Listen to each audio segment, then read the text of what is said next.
You scroll past a video of a face that looks almost real, almost something is off around the eyes. You cannot say what. You keep scrolling, but the feeling stays with you, a small cold pulse under your skin. That feeling has a name. It is called the uncanny valley, and the strange part is this: it is not new. It is not about robots or CGI or filters. It is one of the oldest alarms your brain has ever built. Here is what you feel.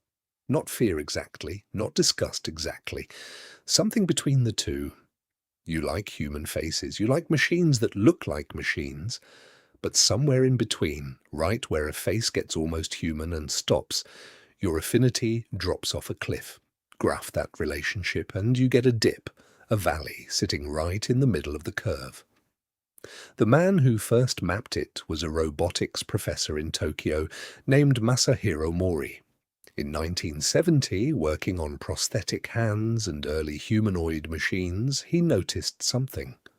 A mechanical-looking hand felt fine to look at, a hand built to look almost exactly like human skin. It felt wrong, even repulsive. He sketched a graph, plotting human likeness against emotional response, and watched the line plunge right before it reached full human resemblance. He called it Bukimi no Tani. In English, the uncanny valley.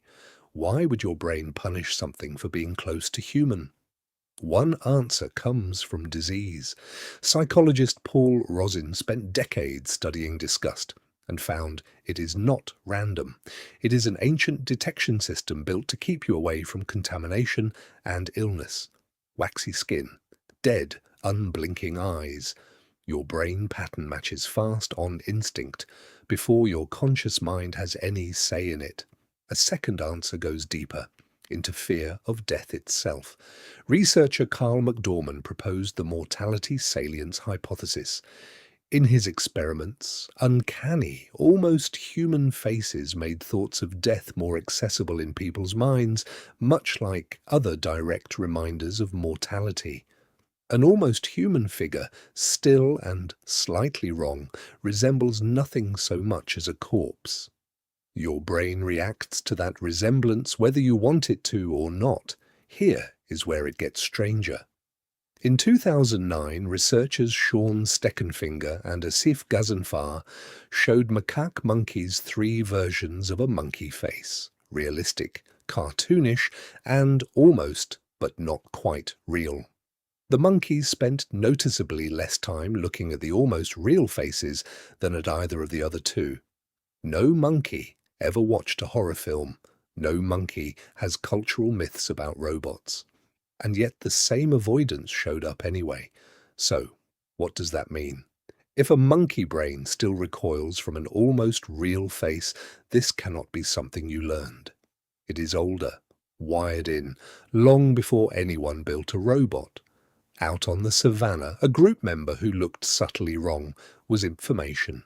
It meant sickness or death nearby. Groups that noticed fast and pulled away survived. Over generations, that recoil became automatic, faster than reasoning. Your ancient alarm only ever had one job: detect wrongness in a real, living face. It never had to sort a sick human from a synthetic one, because synthetic humans did not exist. Now you scroll past AI-generated faces, deepfakes, hyper-realistic game characters, video call avatars that blink a beat too late. All of it lands in the same narrow strip of Mori's old graph, a strip built for something else entirely. So the next time a face on your screen unsettles you for reasons you cannot name, you are not overreacting. You are hearing an alarm that rang over a body that no longer looked right, that rang in a monkey staring at a face almost, but not entirely, real. And that rings now in you, catching something in a stranger's eyes your ancestors would have recognized instantly.